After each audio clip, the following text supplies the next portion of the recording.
नमस्कार मित्रांनो, माझं नाव श्रेयस आहे. मी एक ई-कॉमर्स एक्सपोर्टर आहे. ग्लोबली अवेलेबल मार्केट प्लेसेस आहेत. त्या मार्केट प्लेसेसवरती मी माझे प्रोडक्ट्स कोल्हापूरमधून सेल करतो. मित्रांनो, आज आपण एक टेक्निकल टर्म बघणार आहे, ज्याला कस्टम्स डी मिनिमस किंवा सिम्पली डी मिनिमस व्हॅल्यू असं म्हटलं जातं. ही व्हॅल्यू एक थ्रेशोल्ड लिमिट असतं आणि प्रत्येक देश आपल्याला डी मिनिमस व्हॅल्यू ही सेट केलेली असते. तर हा थ्रेशोल्ड जो असतो, त्या थ्रेशोल्डच्या खालचे जे ट्रान्झॅक्शन आहे, त्या ट्रान्झॅक्शनला कुठलीही प्रकारची इम्पोर्ट ड्युटी घेतली जात नाही. आता customs D minimis value set करायचं मोटिव्ह जे आहे ते म्हणजे, जर एखादा नागरिक आहे तो स्थलांतर होऊन एखाद्या देशामध्ये जाऊन स्थायिक झालेला आहे, तर त्या नागरिकाला त्याच्या मायदेशातून काही गृहोपयोगी किंवा त्याच्या वापराच्या गोष्टी मागवण्यास कुठल्याही प्रकारचा त्रास होऊ नये किंवा ते ट्रान्झॅक्शन एकंदरीत स्मूथली कॅरी आउट होऊ दे, याकरिता प्रत्येक देश हा customs D minimis value set करून दिलेले असते. एक उदाहरण सांगतो. 2016 पर्यंत अमेरिकेची डी मिनिमस व्हॅल्यू ही $200 इतकी होती. म्हणजेच काय, एखादा समजा भारतीय स्थलांतरित तिथं जाऊन राहिलेला आहे, तर तो भारतातून समजा त्याला पापड, लोणचं, चटणी या ज्या वस्तू वापरायच्या आहेत तिकडे मागवायच्या असतील, तर त्या ट्रान्झॅक्शनसाठी तो $200च्या आतलं जर ट्रान्झॅक्शन असेल तर तो स्मूथली मागू शकत होता.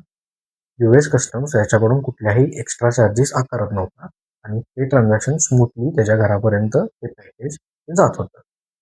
2016 नंतर हेच जे डी मिनिमसची व्हॅल्यू आहे ती अमेरिकेनं $200 पासून वाढवून $800 पर्यंत केली.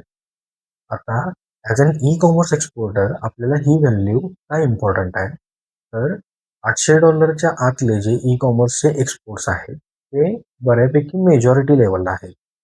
अमेरिकेमध्ये आपण ज्यावेळी एक्सपोर्ट करतो ई कॉमर्स थ्रू, तर बेसिक पासून जरी आपण गेलं तरी मॅक्सिमम जे आहे ट्रान्झॅक्शन ते $800च्या आतले होत होते. त्यामुळंच अमेरिकेमधल्या बसल्या एखाद्या बायरला ते ट्रान्झॅक्शन स्मूथली कॅरी आउट करता येत होतं. म्हणजे त्याने तिथून $800च्या आतली ऑर्डर जर प्लेस केली तर सिम्पली इथला सेलर जो आहे तो पॅकेज त्याला डिलिव्हर करताना कुठल्याही प्रकारची इम्पोर्ट ड्युटी त्या युएसच्या बायरला द्यायला लागत नाही. आता हा एक सिग्निफिकंट पार्ट आहे ई कॉमर्स एक्सपोर्टमधला. तुम्हाला de minimis value as an seller प्रत्येक कंट्रीची माहिती असली पाहिजे. तर का माहिती असली पाहिजे? सिम्पली प्रॉफिट कॅल्क्युलेशनसाठी. समजा एखाद्या देशाची कस्टम्सची ड्युटी जी आहे ती जास्त आहे आणि तुम्ही ब्लाइंडली ती कंट्री तुमच्या मार्केट प्लेसवरती ऑन करून ठेवला आणि तिथे जर ड्युटी जास्त असेल तर ऑब्वियस आहे की तुम्हाला आपल्या कस्टम्सला पॅकेज तुमचा गेल्यानंतर तुम्हाला कस्टमचं बिल येणार आहे. तर असा कुठलाही तुम्हाला त्रास होऊ नये याकरता as an e commerce exporter तुम्ही सुरुवात करत असाल किंवा सुरुवात केली असाल, तुम्हाला प्रत्येक देशाची डी मिनिमस व्हॅल्यू माहीत आहे. आता रिसेंट बघितलं आपण तर अमेरिकेनं डी मिनिमस व्हॅल्यू ही रद्द केलेली आहे आणि भारतावरती 50% हे टॅरिफ्स लावलेले आहेत.